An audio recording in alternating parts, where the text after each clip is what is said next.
Dans ce tutoriel, nous montrerons comment mettre en œuvre le stockage par batterie pour la stratégie de support de réseau non fiable dans les simulations de systèmes connectés au réseau. De nombreux systèmes photovoltaïques connectés au réseau sont aujourd'hui équipés d'un système de stockage d'énergie par batterie, ou BESS en abrégé. L'objectif de ces systèmes hybrides peut varier d'un cas à l'autre. Il est d'usage de consommer de préférence l'énergie produite par les générateurs photovoltaïques afin de minimiser la dépendance vis-à-vis du réseau. Avec un système de stockage, l'énergie excédentaire peut être stockée et utilisée pendant la nuit, et l'énergie excédentaire produite par les générateurs photovoltaïques peut être injectée dans le réseau. Toutefois, dans les pays où le réseau est faible ou intermittent, garantir la disponibilité de l'électricité tout au long de la journée peut s'avérer problématique, en particulier lors des coupures de courant. Par conséquent, dans la stratégie de support de réseau non fiable, l'énergie contenue dans les batteries est destinée uniquement à l'autoconsommation et n'est pas réinjectée dans le réseau. En outre, une certaine réserve est conservée pour le cas où le réseau ne serait pas disponible.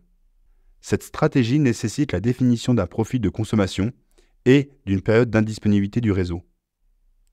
Dans ce tutoriel, nous allons passer par un exemple en utilisant le projet Demo Residential System Project in Geneva, variante VC4 qui a déjà un profil de charge défini.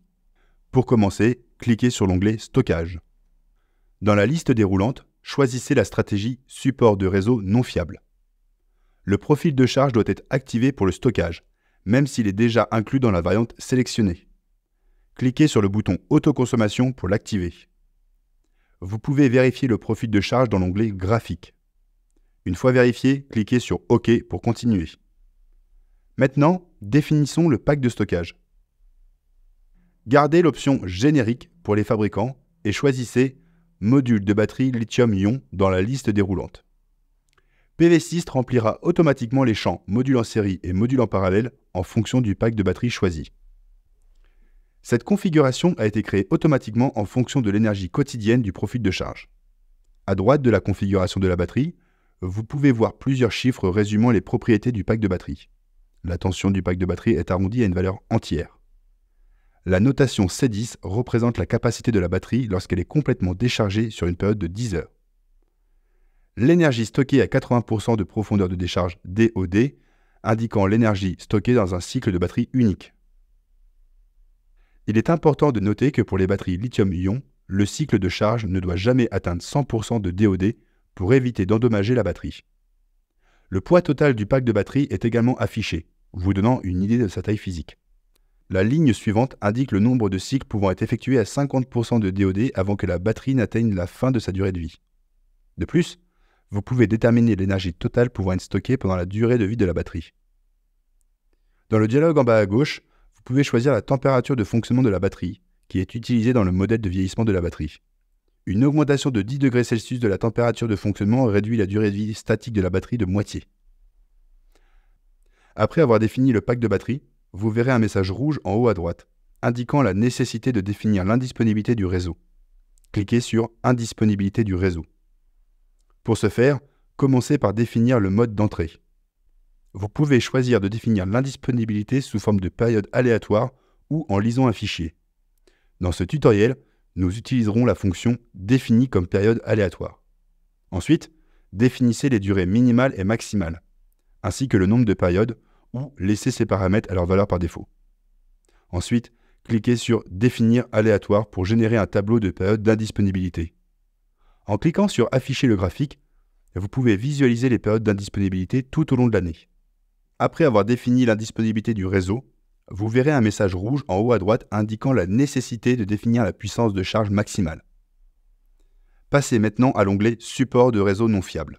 PV6 vous aidera en définissant des valeurs par défaut pour la puissance de charge et de décharge de la batterie. Dans l'encadré Seuil SOC pour la batterie, où SOC signifie état de charge, vous pouvez définir les niveaux de charge maximale et de décharge minimale. Par défaut, PV6 règle ces valeurs pour que la charge s'arrête lorsque la batterie est pleine à 95% et que la décharge s'arrête lorsque l'état de charge atteint 20%. De plus, la valeur par défaut pour la décharge minimale pour la consommation interne est fixée à 50% de l'état de charge, ce qui signifie que l'utilisateur peut utiliser la batterie jusqu'à 50% de sa capacité lorsque le réseau est disponible. Ces paramètres peuvent être modifiés par l'utilisateur. Le système permet la consommation d'énergie de la batterie en dessous de ce seuil, uniquement lorsque le réseau est indisponible. Dans l'encadré conditions de fonctionnement, vous pouvez trouver des informations sur l'indisponibilité du réseau. Vous avez également la possibilité de choisir si vous voulez injecter de l'énergie dans le réseau ou utiliser le réseau uniquement pour couvrir le profil de charge, généralement la nuit. L'encadré chargeur de batterie vous permet de définir la puissance de charge maximale en veillant à respecter les capacités de charge maximale de la batterie. De même, l'encadré onduleur batterie utilisateur vous permet de définir la puissance de décharge maximale de la batterie. Cette valeur doit être inférieure à la puissance de charge. Consultez la fiche technique de votre batterie pour déterminer la valeur appropriée.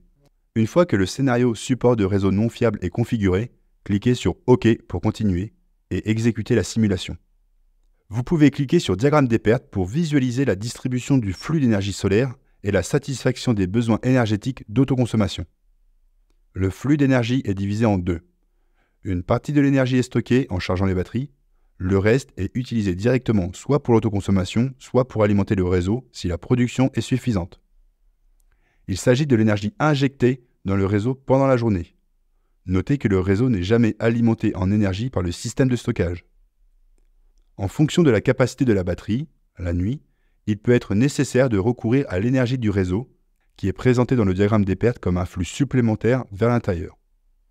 Enfin, il existe une composante énergie manquante due à l'indisponibilité du réseau. Cela se produit lorsque la réserve d'énergie stockée n'est pas suffisante pour couvrir la charge pendant les périodes d'indisponibilité. Les valeurs par défaut de la boîte de dialogue sur le stockage tentent de minimiser la perte d'énergie due à l'indisponibilité du réseau. Malgré cela, plusieurs itérations peuvent être nécessaires pour trouver la conception idéale. La simulation vous permettra de trouver un équilibre entre le nombre de panneaux photovoltaïques, la capacité de stockage et le pourcentage d'énergie manquante.